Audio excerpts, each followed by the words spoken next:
तो दोस्तों स्टार्ट कर लेते हैं। सरकारी बजट तथा अर्थव्यवस्था के जो न्यूमेरिकल जो क्वेश्चंस बनते हैं वो भी आज खत्म कर लेते हैं, क्योंकि जैसे ही खत्म हो जाते हैं उसके बाद सिर्फ एक एक नंबर के कुछ क्वेश्चन जो कि मैं आपके लिए हेल्पिंग वे में मैं थोड़ा सा करवाऊंगा, क्योंकि ताकि आपको थोड़ा और आसान हो जाए। बट एक नंबर के क्वेश्चन का मतलब ये नहीं होता कि आप सिर्फ उनको पढ़ोगे। देखो, आपको चैप्टर की डीप नॉलेज होनी चाहिए जितना कोर्स में आ रहा है। क्लियर है? तो पहले प्लीज चैप्टर को पढ़ना, उसके बाद एमसीक्यू पढ़ना। कुछ चैप्टर के एमसीक्यू ऑलरेडी डले हुए हैं, ठीक है ना। इसमें शायद एक का डाला हुआ है और उसमें शायद 3 के डल चुके हैं। क्लियर है ना। अब मैं इसके बाद इंडियन इकोनॉमी यानी जो आपको भारतीय अर्थव्यवस्था का विकास है उसके चौथे चैप्टर पे आ जाऊंगा। क्लियर है ना। तो फटाफट से इसको खत्म कर लेते हैं इसी वीडियो में, जिसमें हम पढ़ने वाले हैं सरकारी बजट तथा अर्थव्यवस्था के कुछ न्यूमेरिकल क्वेश्चन। क्लियर है कि अगर ऐसे क्वेश्चन अगर पेपर में आते हैं तो आप उनको भी इजीली हैंडल कर सको।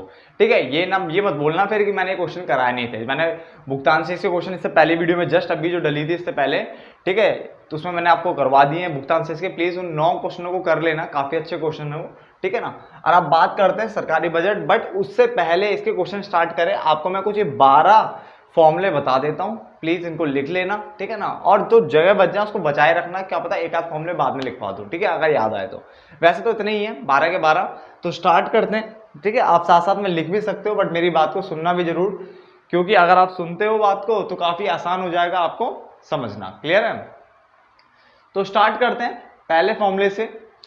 पहला है प्राथमिक घाटा। ठीक है, हमने थ्योरी में पढ़े थे सारे फॉर्मूले ये। अब ये याद रखना, मैंने दोबारा इसलिए बोलता हूँ, बार बार थ्योरी पढ़ लिया करो। ठीक है ना। तो राजकोषीय घाटा माइनस ब्याज का भुगतान, ये बिल्कुल अभी जस्ट रिसेंट जो लास्ट पार्ट था उसमें पढ़ा था। राजकोषीय घाटा माइनस ब्याज का भुगतान जहां तक है उसी में पढ़ा था हमने। क्लियर है ना। चलो, उसके अलावा राजकोषीय घाटा क्या होता है? राजकोषीय घाटा में हम बजट व्यय बोल सकते हो आप, या कुल व्यय बोल सकते हो। क्लियर है? तो बजट व्यय ऑब्लिक कुल व्यय, जिस तरह से मैंने लिखा मैं बता भी रहा हूँ उसी वे में, बजट व्यय या कुल व्यय, इस तरह से पढ़ना इसको। ठीक है ना। माइनस बजट प्राप्ति या कुल प्राप्ति, बट किसको छोड़ के? उधार को छोड़ करके। इसका मतलब सिर्फ देखो, अब सारे के सारे आपने खर्चे ले लिए, सारी की सारी आपने रिसीप्ट ले ली, यानी प्राप्तियां ले ली, उधार को छोड़ दिया ना। इसका मतलब राजकोषीय घाटे का सीधा सीधा आंसर उधार भी हो सकता है। अगर पेपर में उधार दिया हुआ है और बाकी चीजें भी दी है तो आप शॉर्टकट मार सकते हो, उधार ही राजकोषीय घाटा होता है। क्लियर है? तो ये हमारे लिए प्लस पॉइंट रहेगा ये वाला फॉर्मूला। तो 3 फॉर्मूले क्लियर हो गए हमारे। चौथी बात करते हैं, अगर वो आपसे बजट व्यय या कुल व्यय बोलता है तो एक ही बात होती है। ठीक है ना। तो राजस्व व्यय और पूंजीगत व्यय, टोटल खर्चे को हम ये बोलते हैं। बट अगर वो बजट प्राप्ति और कुल प्राप्तियां अगर ऐसे वर्ड बोलता है तो राजस्व प्राप्तियां और पूंजीगत प्राप्तियां। क्लियर है? तो 5 फॉर्मूला हमारे क्लियर होते हैं। मैं एक बार रिपीट कर लेता हूं, साथ साथ में आप लिख भी रहे हो, मुझे पता है, और लिखना भी चाहिए साथ साथ में। ठीक है ना। देखो यहाँ पे लिखा हुआ सबसे पहला प्राथमिक घाटा राजकोषीय घाटा माइनस ब्याज का भुगतान। नंबर 2 राजकोषीय घाटा बजट व्यय या कुल व्यय माइनस बजट प्राप्ति या कुल प्राप्ति, जो मर्जी बोलो, बट उधार को छोड़ देना है। क्या उधार यानी जो ऋण होगा उसको छोड़ देना है। तो राजकोषीय घाटा का जो आंसर आएगा बच्चों सीधा उधार भी हो सकता है। क्लियर है ना। आगे बजट व्यय या कुल व्यय मतलब राजस्व व्यय और पूंजीगत व्यय, जबकि बजट प्राप्ति या कुल प्राप्तियां ऐसा कुछ बोलेगा तो राजस्व प्राप्ति और पूंजीगत प्राप्तियां। अगला फॉर्मूला बजट घाटा, अगर वो घाटा बोलता तो उसका मतलब खर्चा ज्यादा है, इनकम कम है ना, रिसिप्ट कम है, तो उसका मतलब बजट व्यय माइनस बजट प्राप्तियां। क्लियर हो गया? तो याद रखना 1 2 3 4 5, अरे हमने छठा फॉर्मूला पढ़ लिया। क्लियर ना। आगे राजस्व घाटा बोलेगा तो सिर्फ राजस्व की बात करेंगे, राजस्व व्यय लेना और राजस्व प्राप्तियां ही लेनी है सिर्फ। क्लियर हो गया? बट अगर वो राजस्व प्राप्तियां पूछता आपसे कैसे निकलेगा, तो हमने पढ़ा था कर प्राप्ति और करेत्तर प्राप्ति, अगर आपको याद हो तो। जो कर से रिलेटेड होती है वो कर प्राप्ति है, जो कर के अलावा दूसरी चीजों से होती है उसको हम क्या कहते हैं? करेत्तर, जिसमें टैक्स की बात नहीं होती।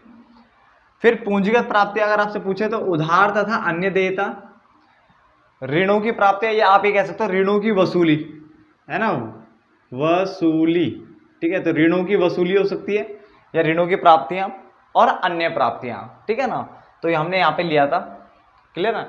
और अन्य प्राप्तियों में अगर आपको याद हो, मैंने यहाँ पे विनिवेश की बात की थी। विनिवेश यानी जब आप अपने इन्वेस्टमेंट को दूसरों के हाथों में बेच देते हैं, सरकार अपना जो इन्वेस्टमेंट है ना, अपना जो उद्यम है ना, वो किसी और को दे देती है, बेच देती है ना। यानी देखो, अगर मैं कहीं पैसा लगाता हूं तो वो इन्वेस्टमेंट होता है, बट अगर मैं उसी जो मैं जहां मैंने पैसा लगाया था, जहां मेरा उद्यम था, जो भी था, ठीक है ना, उसको अगर मैं बेच देता हूं तो वो विनिवेश होता है, यानी अपने निवेश को बेचना, तो उससे भी पैसा आ सकता है। तो अन्य प्राप्तियों में ये लिखवाया था। क्लियर? उसके अलावा ये 3 फॉर्मूले एक जैसे ही हैं। अगर आपसे कोई कुल सरकारी व्यय बोलेगा तो वही है, कुल व्यय तो क्या होता है? राजस्व व्यय, पूंजीगत व्यय, वही है। ठीक है, क्योंकि सरकारी बोले या बजट बोले तो एक ही बात है, तो ये होगा। या फिर आप योजना और योजनेतर व्यय अगर ये दिया है तो आप इससे भी निकाल सकते हो, और विकासेतर व्यय है तो आप इससे भी निकाल सकते हो। क्लियर है? तो प्लीज ये नोट डाउन कर लीजिए सारे फॉर्मूले। ये 3 तो बकवास फॉर्मूले हैं, क्योंकि ये वाला फॉर्मूला हमने पढ़ ही लिया था। कुल व्यय को ही कुल सरकारी व्यय बोलो, सरकार के तो बजट बन रहा ना, देश के लिए तो बजट बना रही सरकार, तो वही है एक तरीके से।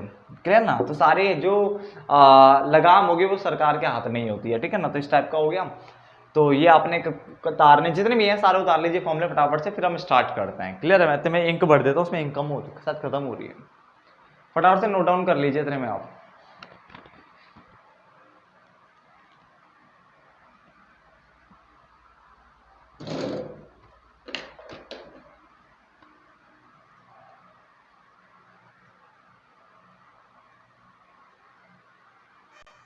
तो पहले 2 क्वेश्चन देख लेते हैं, ठीक है। क्वेश्चन नंबर 1 और क्वेश्चन नंबर 2। बहुत सारों के दिमाग में रहता है कि मैं क्वेश्चन क्यों उतार रहा हूँ, आपकी बुक में तो क्वेश्चन अवेलेबल होंगे, ठीक है ना। देखो जो आपकी बुक में क्वेश्चन है आप उन्हें प्लीज कर लेना इसके बाद, बट जो मैं क्वेश्चन करा रहा हूँ ये भी बुक के ही क्वेश्चन है, और टीआरजन के क्वेश्चन जो मेरे पास है, बाकी या फिर कहीं और से क्वेश्चन मिल जाते हैं तो मैं करा देता हूँ, ठीक है ना। तो अभी मेरे पास टीआरजन है तो मैं उसके क्वेश्चन बुक के क्वेश्चन ही आपको करा रहा हूँ, ताकि आपको लगे कि क्वेश्चन जो मैं करा रहा हूँ वो बुक के हैं और आए हुए क्वेश्चन ही होंगे जो होंगे, ठीक है ना। कोई छोटे मोटे क्वेश्चन नहीं है, और छोटे इसलिए लगते थे, देखो ये क्वेश्चन का आसान लगना और कठिन लगना है, इसके ऊपर का होता है क्या फैक्ट। अगर आपको कॉन्सेप्ट क्लियर है, आपको सब कुछ आता है, तो वो क्वेश्चन आपको आसान लगता है। बट अगर मान के चलो किसी को ये प्राथमिक घाटा ही नहीं पता क्या होता है, राजकोष घाटा पता ही नहीं, फॉर्मूला नहीं पता, बच्चे उसके लिए ये छोटा सा लाइन भी ना कठिन होगी। तो आपके लिए आसान होने वाला है, क्योंकि आप सबने पढ़ लिया है। तो देखो मैं फटाफट से आंसर करवा देता हूँ। आंसर नंबर 1 देखो कैसे करना है। प्राथमिक घाटा आपको इतना दिया, ब्याज का भुगतान दिया, तो कह रहा है राजकोषीय घाटा निकालिए। तो हम बोलेंगे ध्यान से कि प्राथमिक घाटा का फॉर्मूला क्या होता है। प्राथमिक घाटा बराबर होता है राजकोषीय घाटा, राजकोषीय घाटा माइनस ब्याज का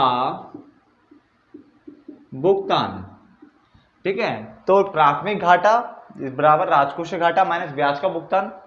प्राथमिक घाटा कितना दिया हमें 3500, राजकोषीय घाटा निकालना है मुझे,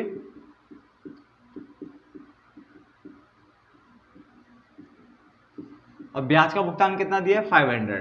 तो ये यहां जाके प्लस हो जाएगा। तो एक तरह से बोलूं तो राजकोषीय घाटा कितना आ गया, राजकोषीय घाटा जो आएगा ये इसके साथ जाके प्लस हो जाएगा। तो आंसर कितना आ जाएगा 4000 रुपीज। जो भी आप करोड़ में होगा, कुछ नहीं लिखा तो रुपीज में, तो रुपीज में छोड़ दिया। करोड़ होता तो करोड़ लिखता, लाख होता तो लाख। कहां पे लिखते, लास्ट का जो आंसर आ रहा है उसी में लिखेंगे, जगह जगह नहीं लगाएंगे। क्लियर?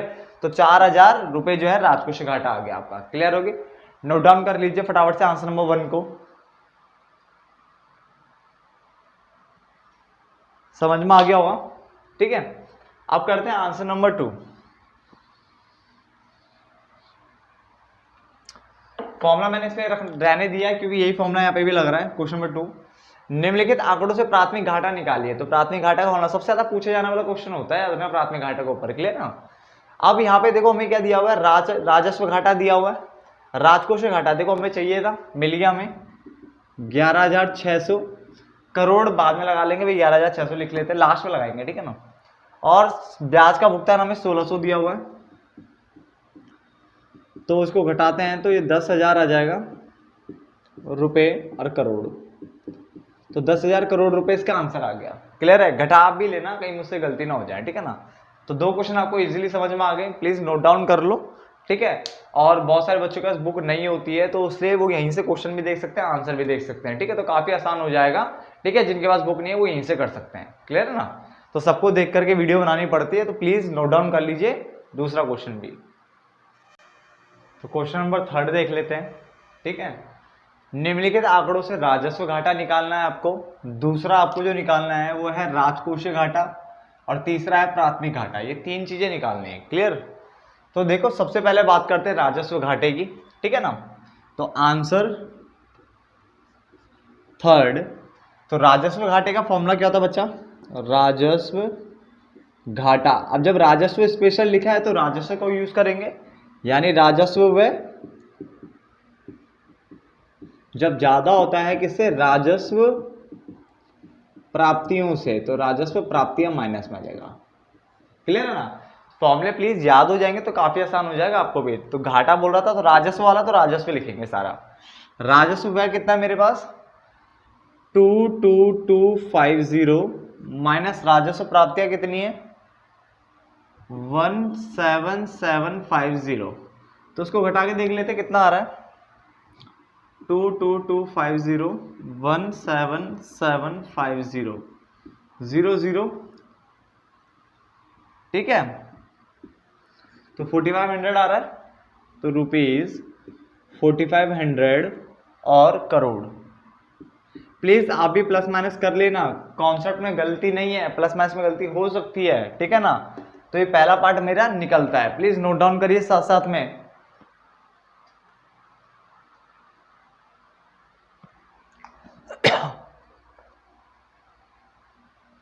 हो गया यहां तक। उसके बाद पॉइंट नंबर 2 राजकोषीय घाटा कह रहा है, ये मिटा दूं। अब कह रहा है राजकोषीय घाटा निकालिए, तो फॉर्मूला क्या होता है राजकोषीय घाटा बराबर, ध्यान से देखिए क्या फॉर्मूला था, कुल व्यय या बजट व्यय बोल सकते हो माइनस कुल प्राप्तियां या बजट प्राप्तियां, बट किसको छोड़ के उधार को छोड़ करके।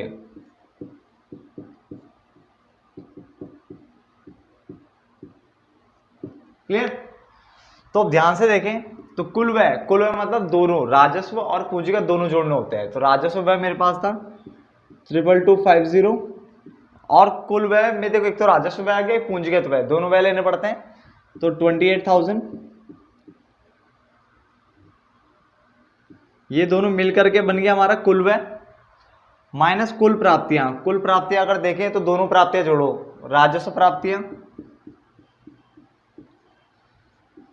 और दूसरी प्राप्ति क्या पूंजीगत प्राप्ति, मतलब उधार नहीं लेना। तो उसमें लिखा हुआ है साफ साफ उधार रहित, इसमें उधार नहीं है, ऑलरेडी उधार नहीं है, तो अच्छी बात है। 20,000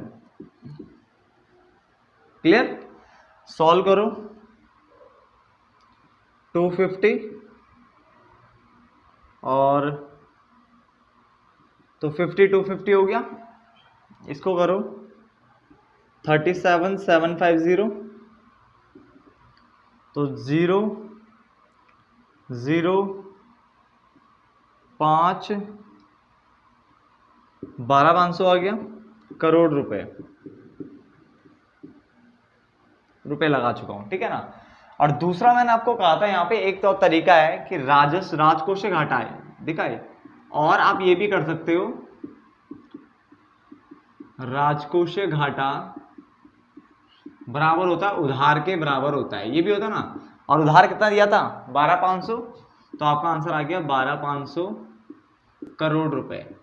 तो आपके दिमाग में आ रहा होगा कि मैंने पहले ये वाला क्यों नहीं कराया। बेटा देखो जरूरी थोड़े ना है कि पेपर में सीधा उधार आपको दिया होगा, अगर दिया है तो फिर बल्ले बल्ले फिर तो ये करने की जरूरत ही नहीं है, आपको डायरेक्ट आंसर यहीं से मिल जाएगा और पूरे नंबर मिलेंगे, टेंशन मत लो। क्लियर हो गया।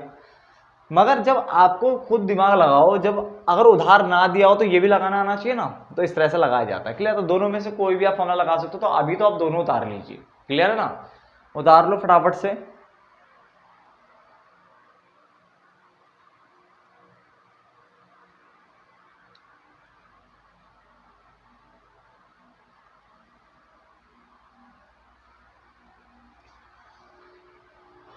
पॉइंट नंबर कौन सा करें अब, प्राथमिक घाटा निकालें, इसको मिटा देता हूं ना।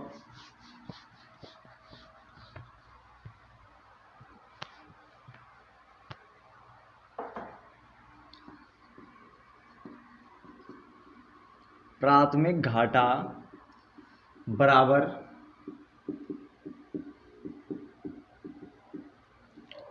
राजकोषीय घाटा माइनस ब्याज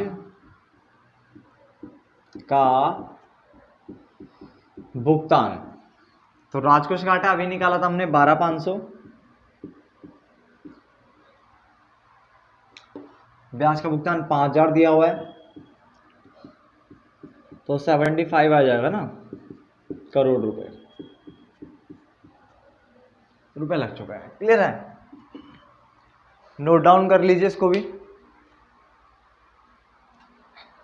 तो ये काफी अच्छा क्वेश्चन था जो अभी हमने किया है। ठीक है, नोट डाउन करिए फटाफट से इसको।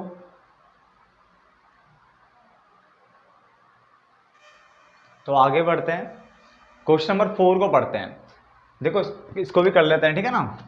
आंसर 4 क्या कह रहा है, सरकार द्वारा लिए गए उधार को ज्ञात कीजिए। क्या निकालना है, जो सरकार ने उधार लिया हुआ है उसको आपको ज्ञात करना है, ठीक है ना।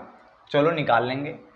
यदि ब्याज के भुगतान का अनुमान, यानी आपको ब्याज का भुगतान देगा कितना, 15,000 करोड़ रुपए, जो कि यानी ब्याज का भुगतान जो है ना वो प्राथमिक घाटे का कितना है, 25% है। तो इस टाइप की कुछ लाइन दी है, तो हम देखो कैसे निकालेंगे इसे। सबसे पहले देखो उसने क्या बोला है, उसने बोला मुझे ब्याज का भुगतान दिया है, ब्याज का भुगतान कितना दिया बच्चा, ये दिया मुझे 15,000 करोड़ रुपए। क्लियर। और कह रहा है कि ब्याज का भुगतान जो है ना, जो प्राथमिक घाटे का 25% है। इसका मतलब ब्याज का भुगतान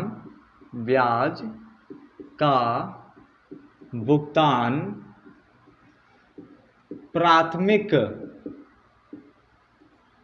घाटा का कितना है, 25% है, यानी 25/100। बात को समझो ना, ब्याज का भुगतान का अनुमान इतना है जो कि प्राथमिक घाटे का 25%, यानी ब्याज का भुगतान प्राथमिक घाटे का 25% है। अब ब्याज का भुगतान कितना दिया है, 15,000 करोड़ रुपए, यानी प्राथमिक घाटा।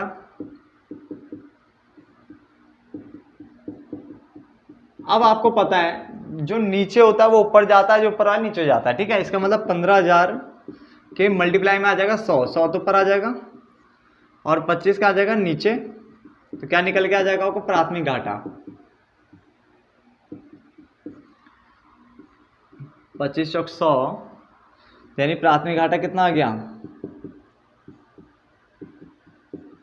रुपीज 15 चौक 60,000 करोड़ रुपए। क्लियर है, यहां तक तो समझ में आ गया क्या करा मैंने, डन। मैंने बस ये फॉर्मूला लगाया कि ब्याज का भुगतान, खुद ही बोला उसने प्राथमिक घाटे 25% है, ब्याज का भुगतान की वैल्यू रख दी 25%, यानी 100 को ऊपर ले गया, 25 को नीचे ले गया। आप चाहे तो 25 कम 25, 25 100 कर सकते थे, 1/4 आया था, 4 से मल्टीप्लाई करते तो भी 60,000 आ जाता। क्लियर है। अब उसने मुझे बोला आगे सरकार द्वारा उधार निकालना है। अब यार ये उधार कैसे निकलता है, उधार निकलता है, उधार बराबर होता है राजकोषीय घाटा, यानी राजकोषीय घाटा उधार के बराबर होता है। इसका मतलब राजकोषीय घाटा निकल जाए तो वो मिल जाएगा उधार। तो राजकोषीय घाटा तो उसी के फॉर्मूले में निकलता है, प्राथमिक घाटे के। तो एक काम करते हैं, प्राथमिक घाटे का ही फॉर्मूला लगा लेते हैं, प्राथमिक घाटा बराबर राजकोषीय घाटा। शॉर्टकट लिख लो, अब तो समझ में आ गया, राजकोषीय घाटा माइनस ब्याज का भुगतान। आप पूरा लिखना, राजकोषीय घाटा माइनस ब्याज का भुगतान, पूरा लिखना प्लीज। प्राथमिक घाटा कितना था आपका, अभी निकाला आपने 60,000 करोड़ रुपए। राजकोषीय वाला निकालना है, राजकोषीय घाटा निकालना है। ब्याज का भुगतान आपको दिया 15,000, तो ये आ जाएगा प्लस हो जाएगा, तो राजकोषीय घाटा कितना आ जाएगा आपका, 75,000 करोड़ रुपए। और हमें पता है कि राजकोषीय घाटा बराबर होता है उधार के, और जो कि क्या निकला है, ₹75,000 यानी 75,000 करोड़। क्लियर है। तो काफी आसान क्वेश्चन था, ठीक है। होप सो आपको समझ में आ भी गया होगा बड़े प्यार से। डन, फटाफट से नोट डाउन आप कर सकते हो।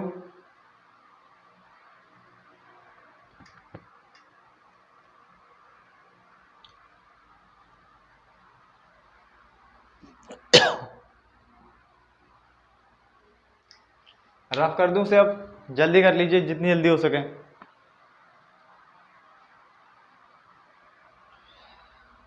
हाँ,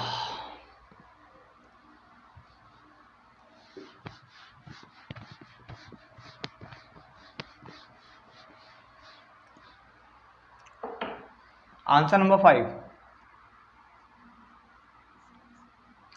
राजस्व घाटे का अनुमान 20,000 करोड़ है। इसका मतलब राजस्व घाटा आपको दिया हुआ है, उधार आपको वो भी दिया हुआ है, उधार यानी राजकोषीय घाटा गिवन है। यदि ब्याज भुगतान पर व्यय का अनुमान 50, राजस्व घाटे का 50%, यानी ब्याज का भुगतान है वो राजस्व घाटे का 50% है। तो पहले इसी को निकाल लेते हैं, उसके बाद आपको राजकोष घाटा और प्राथमिक घाटा चाहिए, बस इतना ही चाहिए ना। चलो सबसे पहले हम बोलते हैं ब्याज का भुगतान। ब्याज का भुगतान कितना कह रहा है? ब्याज भुगतान जो है वो राजस्व घाटे का 50% है, यानी 50% है किसका?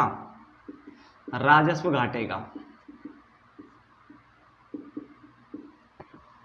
डन। ब्याज का भुगतान राजस्व घाटे का 50% है, यानी 50% कर दिया मैंने यहीं पे। डन। तो 50% राजस्व घाटा हमें दिया हुआ है ऑलरेडी। ये रहा राजस्व घाटा 20,000 करोड़ का अनुमान है। तो ये आ गया आपका ₹10,000 करोड़। याद रखना, अगर करोड़ में तो करोड़, लाख है तो लाख, हजार है तो हजार, रुपए है तो रुपए। ये आपको खुद से देखना है, ठीक है ना। इतना समझ में आ गया। अब राजकोषीय घाटा कह रहा है, मैंने कहा राजकोषीय घाटा बराबर उधार के बराबर होता है, जो कि हमें गिवन है ऑलरेडी 15,000 करोड़। ये भी समझ में आ गया। बात करते थर्ड, प्राथमिक घाटा की, जो कि होता है राजकोषीय घाटा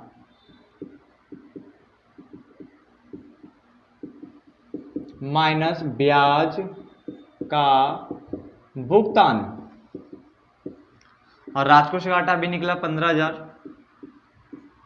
ब्याज का भुगतान अभी निकाला था 10,000, तो आंसर आ गया 5,000 रुपये, यानी करोड़ रुपए। ठीक है, तो काफी आसान हो गए क्वेश्चंस, ठीक है ना। फटाफट से नोट डाउन कर लीजिए, कुछ अलग टाइप के क्वेश्चन ढूंढते हैं इसके बाद।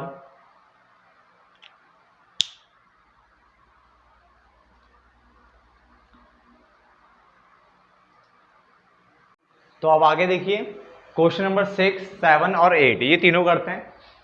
क्वेश्चन नंबर 6 देखो, आपको सारे क्वेश्चन करने हैं ताकि आपको बाद में क्या है दिक्कत ना हो। क्लियर ना। एक सरकारी बजट में यदि राजस्व प्राप्तियां आपको दिया है 100 लाख, पूंजीगत प्राप्ति दिया है 50 लाख और राजस्व घाटा दिया है 25 लाख, तो कह रहा है राजस्व व्यय कितना होगा। तो मैंने कहा आंसर कर लेते हैं। आंसर नंबर 6 हमने कहा राजस्व व्यय निकालना है। तो सबसे पहले बात करो राजस्व घाटे की, क्योंकि राजस्व व्यय राजस्व घाटे के अंदर आता है। क्लियर है ना। तो राजस्व घाटा बराबर होता है राजस्व व्यय, यानी जब व्यय आपका ज्यादा हो जाता है किससे? राजस्व प्राप्तियों से। राजस्व प्राप्तियां। आप बोलोगे क्यों राजस्व प्राप्ति का दूसरा फॉर्मूला क्यों लगाया, कर और करेत्तर वाला? तो बेटे कर करेत्तर तो दिया ही नहीं है, तो यही लगेगा, दूसरी जगह यहीं पे राजस्व देखने को मिलता है। क्लियर है ना। तो हमने बोला राजस्व घाटा कितना दिया है 25, राजस्व व्यय आपको निकालना है और राजस्व प्राप्ति आपको कितना दिया था 100। तो ये जहां जाके जुड़ जाएगा, तो राजस्व प्राप्तियां कितना, वो राजस्व व्यय कितना आ गया ₹125 और लाख चल रहा है, तो लाख। क्लियर। काफी आसान सा क्वेश्चन था, फटाफट से नोट डाउन कर लीजिए साथ साथ में, ठीक है। और ताकि इससे जब आप बाद में रिवीजन करोगे ना आपको बहुत आसान हो जाएगी ये सारी चीजें। नोट डाउन करिए फटाफट।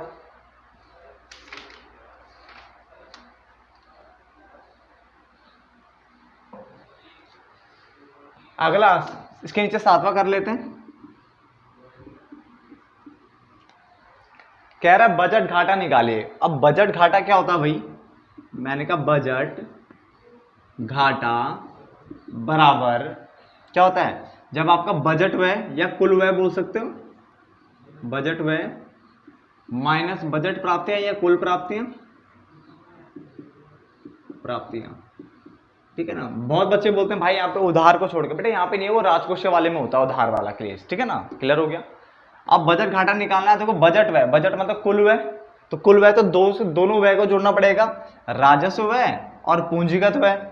तो राजस्व व्यय कितना मेरे पास 30,000 और ये कितना पूंजीगत 50,000, तो 30,000 50,000। क्लियर। बजट प्राप्तियां यानी कुल प्राप्तियां, राजस्व वाली भी और पूंजीगत वाली भी, ठीक है ना। तो राजस्व कितना मेरा 40,000 इन 40 और ये 30,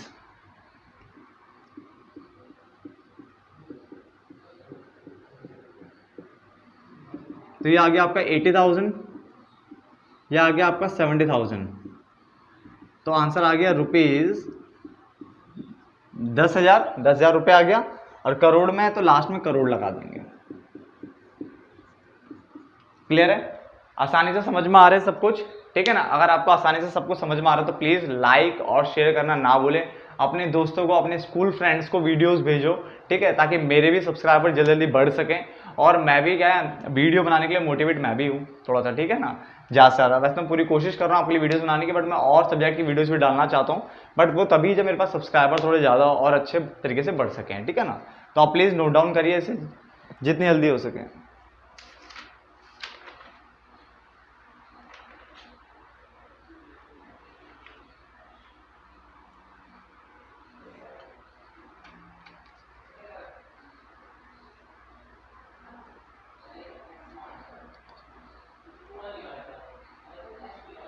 हो गया?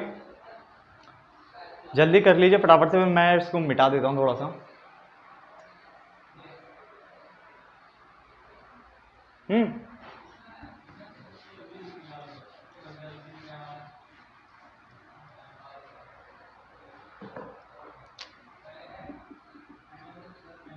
आंसर नंबर 8, उत्तर 8। निम्न सूचना के आधार पर राजकोषीय घाटा निकालिए। तो राजकोषीय घाटा कैसे निकलता है? हमने कहा राजकोषीय घाटा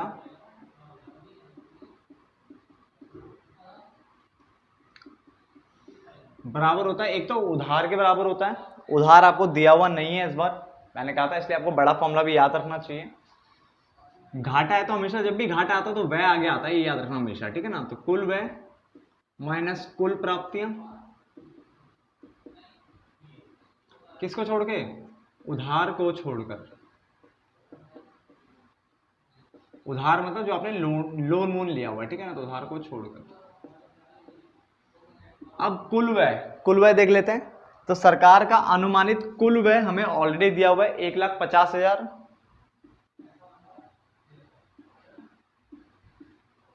क्लियर? अब हमें कुल प्राप्तियां चाहिए। आगे हमें राजस्व प्राप्ति दिया है, तो ये तो सिर्फ राजस्व दिया, भी और लेना बाकी है। तो राजस्व में दिया 1,20,000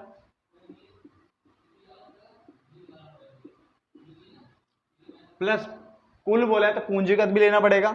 अब देखो पूंजीगत प्राप्ति में लिखा है गैर ऋण। गैर ऋण मतलब उधार इसमें नहीं है। ऋण और गैर ऋण, ऋण मतलब जिसमें लोन है और गैर ऋण मतलब जिसमें लोन नहीं है, यानी उधार नहीं है। तो उधार तो चाहिए ही नहीं था, वैसी बात लिखा वहां पर उधार को छोड़ के, तो बिल्कुल सही दिया हुआ है 10,000, तो 10,000 ले लेंगे। अगर मान लो उसमें लिखा होता है कि 2,000 रुपए का उधार है इसमें, तो फिर 2,000 हटा देता मैं इसमें से, और फिर कितना आता है यहाँ पे 8,000 जोड़ता मैं, और वो 2,000 ही हमारा आंसर होता है। आप डायरेक्ट ये भी बोल सकते हो। क्लियर है? चलो अभी देखते कितना आ रहा है। तो 1,50,000 में से माइनस क्या 1,30,000, तो आ गया आपका 20,000, 20,000 आ गया। क्लियर है ना? डन।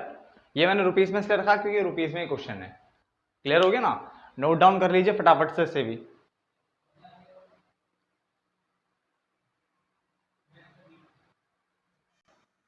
तो आगे देखिए क्वेश्चन नंबर 9, 10 और 11, ठीक है ना? इनको कर लेते हैं, उसके बाद हमारे 2 ही क्वेश्चन रह जाएंगे खाली, ठीक है ना? मतलब मैंने मैक्सिमम आपको जो क्वेश्चन हो सकते थे पॉसिबल वो करवा दिए हैं, ठीक है? 2 क्वेश्चन रह जाएंगे इनके बाद। तो आंसर नंबर 9 की बात कर लेते हैं। एक सेकंड है।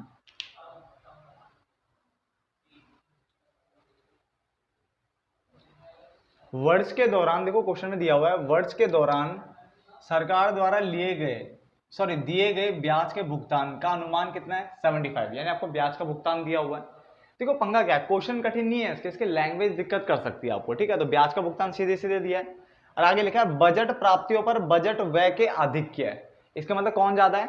बजट प्राप्ति पर बजट व्यय अधिक है। तो बजट व्यय जब ज्यादा होगा, बजट मतलब कुल व्यय जब ज्यादा होगा, तो इसका मतलब ये बजट घाटा है, यानी ये आपका बजट घाटा है। बट अब इसने साथ में शुद्ध उधार भी लिखा है, इसका मतलब ये बजट घाटा भी नहीं है, फिर ये राजकोषीय घाटा है, क्योंकि उधार की बात कर दी। यानी ये जो फिगर दिया ना, ये बजट प्राप्तियों पर, देखो सिर्फ इतना लिखा होता, बजट प्राप्तियों पर बजट व्यय का आधिक्य, सिर्फ इतना लिखा होता, बाकी कुछ नहीं है। तो ये बजट घाटा था, बट शुद्ध उधार भी लिखा है, शुद्ध उधार लिखा है। इसका मतलब ये जो फिगर है ये उधार की फिगर है, और उधार क्या होता है हमारा राजकोषीय घाटा है। इसका मतलब ये राजकोषीय घाटे की फिगर है। क्लियर है ना? यानी जो 1,15,000 दिया है ये शुद्ध उधार है, यानी ये उधार की फिगर दिया है, नहीं लोन की फिगर दी है। और लोन को हम क्या बोलते हैं? लोन को हम राजकोषीय, ठीक है, घाटा ही तो बोलते हैं, ऋण की बात कर रहे हैं ना। चलो तो क्वेश्चन देखो किस तरह से हम इसको हैंडल करने वाले हैं। सबसे पहले हमें क्या निकालना? प्राथमिक घाटा। बड़ा आसान सा क्वेश्चन है, तो बस लैंग्वेज के कारण मैं क्वेश्चन करा रहा हूँ। ये वाला क्वेश्चन मैंने सिर्फ लैंग्वेज के कारण करवाया है, ठीक है। प्राथमिक घाटा वरना कुछ नहीं है इस क्वेश्चन में। प्राथमिक घाटा क्या होता है? राजकोषीय घाटा, राजकोषीय घाटा माइनस ब्याज का भुगतान। राजकोषीय घाटा कितना हमारा? ये रहा 1,15,000 कि उधार ही कहते हैं इसको। क्लियर है ना? माइनस ब्याज का भुगतान 75, 0,00,04, बस 40,000 आ गया बच्चा इसका आंसर। उतार लीजिए फटाफट से, नोट डाउन कर लीजिए इसको।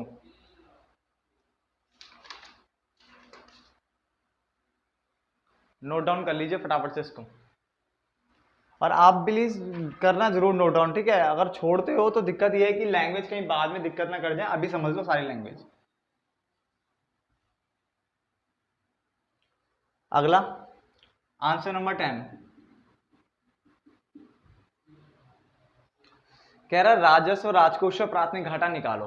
मैंने ठीक है, सबसे पहले राजस्व की बात कर लेते हैं। राजस्व घाटा क्या होता है बच्चा? राजस्व घाटा बराबर जब आपका राजस्व व्यय ज्यादा हो जाता है किससे? राजस्व प्राप्तियों से, यानी राजस्व व्यय माइनस राजस्व प्राप्तियां। राजस्व व्यय माइनस राजस्व प्राप्तियां। क्लियर?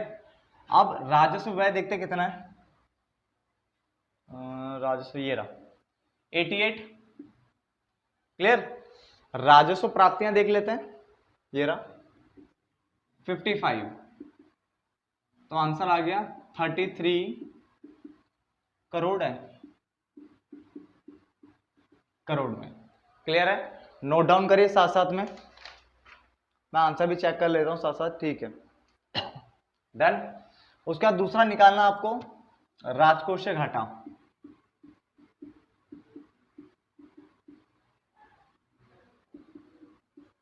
बराबर क्या होता है बच्चे? उधार होता है, अगर उधार दिया है तो, और हमें उधार दिया हुआ है कितना? 40, तो डायरेक्टली आंसर आ जाएगा इसका ₹40 करोड़। जब हमें दिया है तो हम ज्यादा दिमाग नहीं लगाएंगे इस वाले में। क्लियर? और लास्ट आपको निकालना है प्राथमिक घाटा, और ये आपको अच्छे से पता है। राजकोषीय घाटा जो निकला होता है वो लेते हैं माइनस ब्याज का भुगतान। अब फॉर्मूला आप लिखिए, ठीक है ना। तो मैं शॉर्टकट मार रहा हूं, राजकोषीय घाटा माइनस ब्याज का भुगतान, ये रहा 28। तो आंसर आ गया ₹12 यानी 12 करोड़। नोट डाउन कर लीजिए प्लीज फटाफट से, ठीक है। काफी आसान क्वेश्चन है सारे।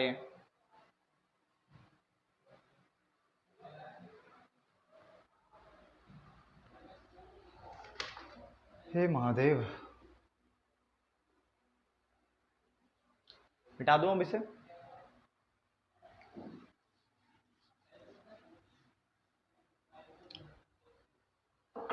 11वां क्वेश्चन देख लेते हैं। बस अब इसके बाद सिर्फ 2 क्वेश्चन, जहां तक मुझे पता 2 ही है, ठीक है ना। अगर एक आध ज्यादा होगा तो देखेंगे। 2 क्वेश्चन और करना है, चैप्टर खत्म। अब मैं फिर आप इंडियन इकोनॉमी पे आ जाऊंगा। इसमें से बीच बीच में आऊंगा जब मुझे एमसीक्यू करवाने होंगे, जैसा भी एक के तो डले में मुद्रा के, तो बैंकिंग के भी डाल दूंगा, ठीक है ना। तो चलो इसकी बात करते हैं। पहले राजकोषीय घाटा निकालना है खाली, और प्राथमिक घाटा निकालना है। अब राजकोषीय घाटा और प्राथमिक घाटा, ठीक है। तो राजकोषीय घाटा तो सीधे सीधे मिल रहा है, देखो यहाँ पे उधार लिखा हुआ है ना, तो ये तो वैसे खत्म हो गया। राजकोषीय घाटा बराबर उधार, और बराबर कितना उधार हमारा? 15,000 करोड़ रुपए। तो ₹15,000 करोड़, ठीक है ना। तो ये तो हमारा निकल गया। डन, यहां तक कोई दिक्कत नहीं। आगे बढ़ते हैं। उसके बाद इसने मुझे कहा है प्राथमिक घाटा निकालना है, और कह रहा है प्राथमिक घाटा, पहले फॉर्मूला लिख लेते हैं फिर समझते हैं इसको, कि थोड़ा सा है इसमें कुछ। तो प्राथमिक घाटा बराबर राजकोषीय घाटा, अमाउंट लिख लो सीधे, ठीक है ना, 15,000 आप फॉर्मूला लिख सकते हो। तो राजकोषीय घाटा माइनस ब्याज का भुगतान। अब ब्याज का भुगतान देखो क्या लिखा हुआ है, ब्याज का भुगतान राजस्व घाटे का 25% है, यानी सब ब्याज का भुगतान राजस्व घाटे का 25% है। तो राजस्व घाटा निकालना पड़ेगा, है ही नहीं मेरे पास राजस्व घाटा, तो राजस्व घाटा निकाल लेते हैं पहले। राजस्व घाटा कब होता है, जब राजस्व व्यय माइनस राजस्व प्राप्तियां करते हैं, कि जब भी घाटा आएगा व्यय हमेशा आगे रहता है, चाहे वो बजट घाटा हो, राजस्व घाटा है, कोई सा भी घाटा हो। तो राजस्व व्यय कितना मेरे पास 70,000, और राजस्व प्राप्तियां कितनी मेरे पास 50,000।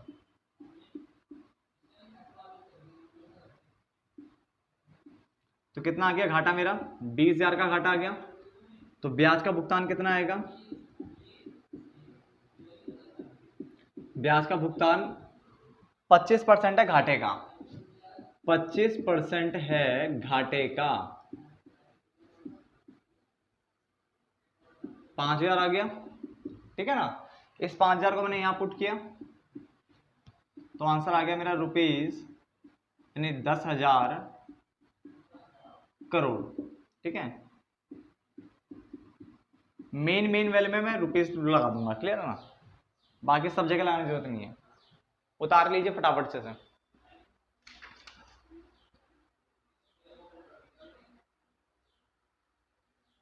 सही आ रहा है, हाँ। चलो फटाफट से नोट डाउन कर लीजिए, फिर 2 क्वेश्चन करके बंद करते हैं सर।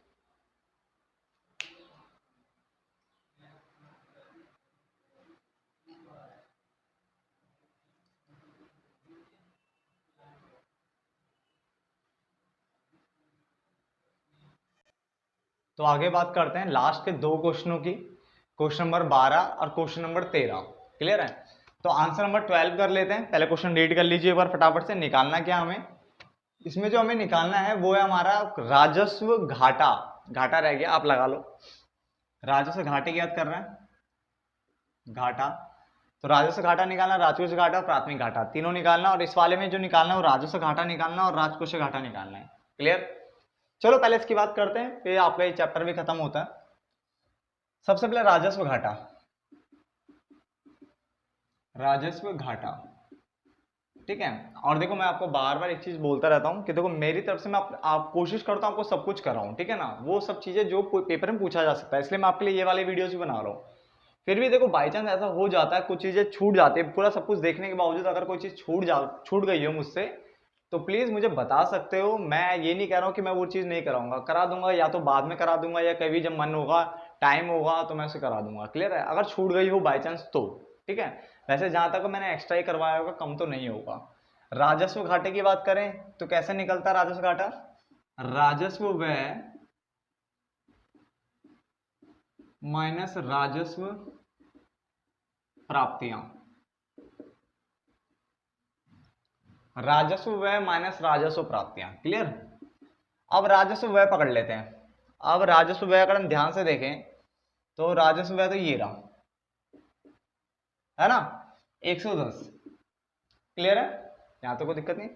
राजस्व प्राप्तियां देख लेते हैं। देखो राजस्व प्राप्तियां में ये देखिए, कर और गैर कर पढ़ाया था ना मैंने, करेतर और कर प्राप्तियां, कर प्राप्ति और करेतर प्राप्तियां, ये राजस्व के अंदर ही तो आती थी, अगर आपने थ्योरी पढ़ी है ढंग से तो उसमें 2 चीजें मेरे को मिल गई है। कर मिल गया मेरे को कितना, कर प्राप्ति मिली है 50, और करेतर मिल गया है 30।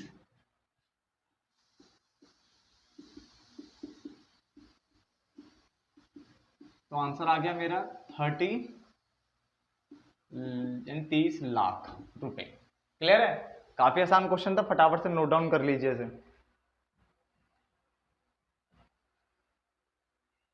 क्या करा, खाली सिर्फ राजस्व प्राप्ति आप तक दी होती थी, अब नहीं दी है। कैसे निकाला, कर प्राप्ति और करेतर प्राप्ति, नहीं गैर कर, क्लियर है, नहीं टैक्स आइटम और नॉन टैक्स आइटम। दूसरा राजकोषीय घाटा,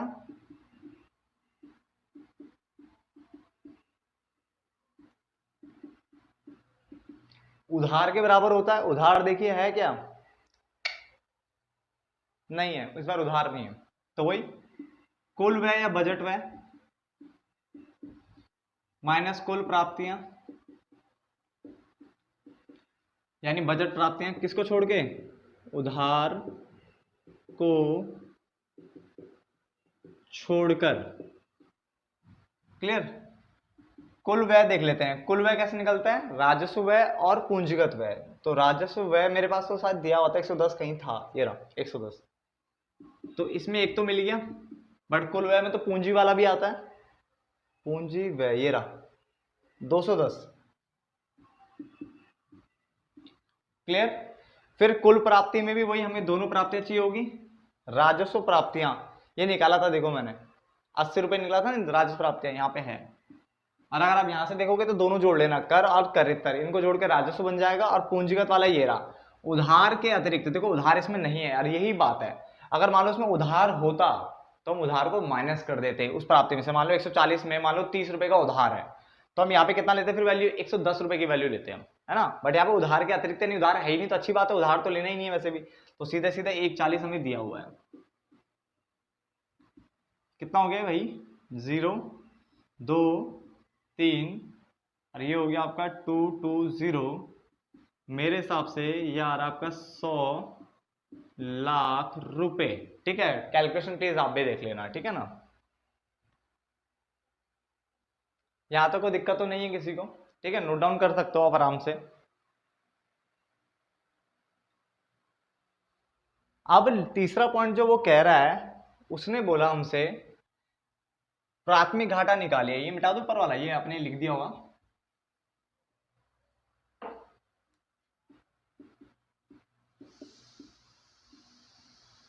प्राथमिक घाटा बराबर राजकोषीय घाटा 100 माइनस ब्याज का भुगतान, कितना है 20, कितना आगे 80 लाख रुपए। बच्चे इसमें फॉर्मूला आप खुद लिख लेना, ठीक है ना, वो आपको पता ही है, राजकोषीय घाटा माइनस ब्याज का भुगतान होता है। क्लियर है ना, तो नोट डाउन कर लीजिए, अगला क्वेश्चन पूरा होता है।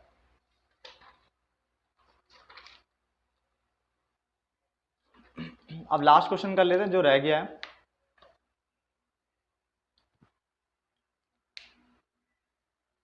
ठीक है, मिटा दो ना अब तो ये, अरे बाप रे, जय श्री राम। आंसर नंबर 13, यहाँ पे कह रहा है राजस्व घाटा निकालिए। राजस्व घाटे का फॉर्मूला लिख लेते हैं, जैसे जो पूछता बिल्कुल निकाल सकते हो आप। राजस्व घाटा, अगर मान के चलो कभी आपसे पहले वो राजकोषीय पूछ लेता है या प्राथमिक, तो याद रखना प्राथमिक तभी निकलता है जब राजकोषीय दिया हो, है ना, या फिर कोई अलग टाइप से हो सकता है। तो कोशिश करना, ठीक है, हमें जो सीक्वेंस में दिया हुआ है कि निकालिए, ठीक है। अगर आगे पीछे दिया तो कोई बात नहीं, आप तीनों को फॉर्मूले को जगह थोड़ा थोड़ा स्पेस देकर अप्लाई कर लो, जो निकल रहा है उसको निकालते चलो, और जो नहीं निकल रहा वो बाद में निकल जाएगा, है ना। नहीं समझे मैंने क्या बोला आपको, देखो तीन, जैसे मान लो राजस्व, राजकोषीय, प्राथमिक निकालने के लिए आता। अब मैं आपको प्राथमिक, राजकोषीय और राजस्व बोल दूं, नहीं उल्टा बोल दूं, और वो तभी निकल सकते हैं जब नीचे से सीक्वेंस चले। तो कोई तीनों फॉर्मूले लिख लो आप, जो पहले निकलता पहले उसको सॉल्व कर लो, फिर जो दूसरा निकल रहा उसको तीसरा कर लो, ठीक है ना। जरूरी थोड़ा ना कि मैंने आप पहले राजस्व लिखा तो राजस्व निकालना, क्या पता निकले ना तो छोड़ दो ना, नहीं निकाला तो दूसरा निकाल के देख लो, वो निकलता तो उसको निकाल लो पहले, जो पहले निकल जाए आपसे पहले उसको कर लो पूरा। क्लियर है ना। अब राजस्व घाटा कैसे निकलता है, राजस्व व्यय माइनस राजस्व प्राप्तियां। राजस्व व्यय देख लेते हैं, ये रहा 1500 दिया। राजस्व प्राप्तियां देख लेते हैं, देखो ये रहा कर आगम, आगम मतलब आय, आय बोल दो या प्राप्ति बोल दो। तो कर प्राप्ति या कर आय और गैर कर आय, ठीक है ना। तो दोनों दे रखे 1000 और 150, तो पहले ब्रैकेट लगा लिया करो कि जब दो आइटम है तो, क्योंकि अगर आप ब्रैकेट नहीं लगाओगे ना तो देखो उससे दिक्कत क्या आ सकती है। आप 1500 लिखोगे, फिर 1000 माइनस करोगे, फिर 150 ऐसे लिखोगे, तो उससे क्या है सिर्फ ये माइनस होगा खाली आपका, और वो प्लस हो जाएगा साथ में, तो गलत हो जाएगा आंसर, ठीक है। इससे पहले ब्रैकेट लगाया करो आप, ठीक है। मैथ का थोड़ा सा ना सम्मान करना, जिन्होंने मैथ छोड़ दी है, ठीक है, फिर भी प्लीज थोड़ा सम्मान करना उनका, कि बहुत बच्चे गलती करते हैं इस लेवल पे भी, इसलिए बता रहा हूँ। तो 1500 माइनस ये कितना आ गया 1150। मेरे हिसाब से ये कितना आ रहा है 450 350 आ रहा है शायद ये किसका है करोड़ में है क्या। ठीक है एक बार प्लस माइनस आप भी कर लेना।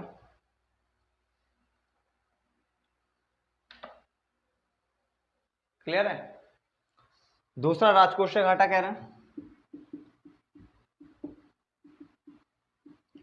राजकोष से घाटा बात हमेशा याद रखो पहले उधार के बराबर देख लिया करो। अगर उधार दिया है तो ठीक है नहीं दिया तो बड़ा फॉर्मूला लगाना चाहिए है ना। उधार दिया देखो यहाँ पे लिखा है सरकार द्वारा निवल ऋण। निवल मतलब होता है बेटा शुद्ध। क्या होता है शुद्ध नेट। इसको इंग्लिश में कहते हैं नेट। तो निवल ऋण ऋण मतलब लोन। तो नेट जो है आपको बोरोविंग आपको दिया है। ठीक है ना बोरोविंग यानी लोन हो गया एक तरीके से। तो ये आपको नेट बोरोविंग दिया है BORR।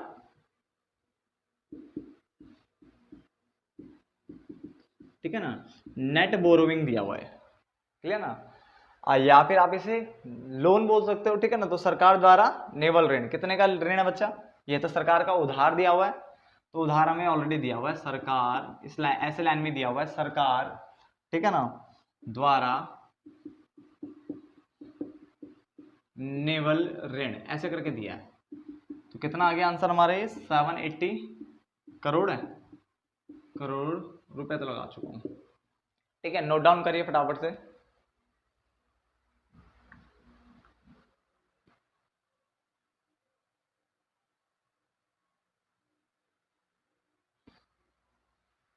अब मेरी बात को सुनना। अपनी बुक में जो आपके पास बुक अवेलेबल कोई सी भी बुक हो आपके पास चाहे वो सपोर्टिंग मटेरियल हो या फिर आप TR जैन हो संदीप गर्ग हो सरस्वती हो ठीक है ना कोई भी हो। ठीक है ना बिहार के भी कुछ एडिशंस मुझे नाम याद नहीं आ रहे मैंने उनसे पढ़ाया था उनमें भी ऐसे क्वेश्चंस हो सकते हैं। ठीक है तो प्लीज़ क्वेश्चंस करिए और उन क्वेश्चन को करने के बाद अगर कोई दिक्कत आती है तो मुझे आप कमेंट बॉक्स में बता सकते हो। ठीक है और ये भी बताना आज की भी ये वीडियो कैसे लगी आपको क्या न्यूमेरिकल समझ में आ रहे नहीं आ रहे। ठीक है कि आपने थ्योरी करते हुए मुझे बहुत बार देखा है। ठीक है प्रैक्टिकल करते हुए आप कम देखते हो। मैंने नेशनल कम में प्रैक्टिकल करवाया था बट दिक्कत है वो कोई इस बार फर्स्ट टर्म का जो है पार्ट नहीं बन रहा वरना वहाँ पता चल जाता आपको। ठीक है तो मैंने आपको इस बार भी करवा दिया और इस वीडियो को भी एंड करते हैं। मिलते हैं नेक्स्ट में जहाँ पे हम इंडियन इकोनॉमी स्टार्ट करेंगे और इसके एक एक नंबर क्वेश्चन जब जब मेरे को मौका मिलेगा मैं करवाता चला जाऊंगा बीच बीच में। क्लियर है तो तब तक के लिए धन्यवाद दोस्तों।